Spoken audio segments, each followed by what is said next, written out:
In the age of industrial optimism, Dr. Charles Edmund Massey unveiled the pulmonary chamber in 1868, a towering device that promised a cure for the era's most feared scourge, consumption.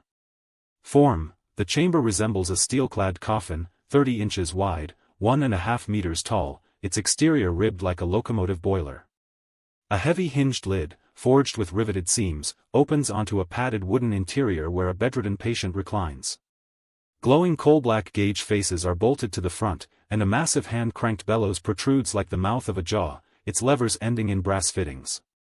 This brutalist silhouette, rendered in brushed iron and glass, conveys an industrial weight that feels simultaneously protective and menacing. Function: at its core, the chamber employs what we now recognize as a negative pressure respirator. The operator would manually operate the bellows, lowering the internal air pressure and causing the patient's chest to expand as atmospheric air rushed in through an adjustable inlet port. A secondary exhaust valve released stale air, while a hollow glass window allowed clinicians to observe respiratory motion. The intended therapeutic effect was to ease the work of diseased lungs, delivering a constant flow of oxygen-rich air and preventing the stagnation believed to fuel tuberculosis. Aesthetic: Massey's design embraced the language of the Victorian machine.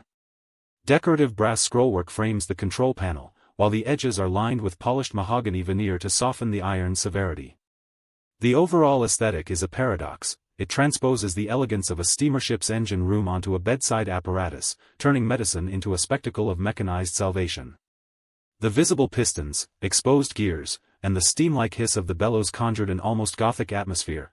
Patients entered the chamber as if stepping into a catacomb, yet technicians praised its noble cruelty, believing the raw power of industry could wrestle death from the lungs. Legacy: though quickly superseded by electric ventilators in the early 20th century, the pulmonary chamber remains a haunting reminder of an era that trusted the might of metal to heal the frailty of flesh. Its imposing silhouette still influences contemporary sci-fi medical designs, where the line between salvation and dread is ever thin.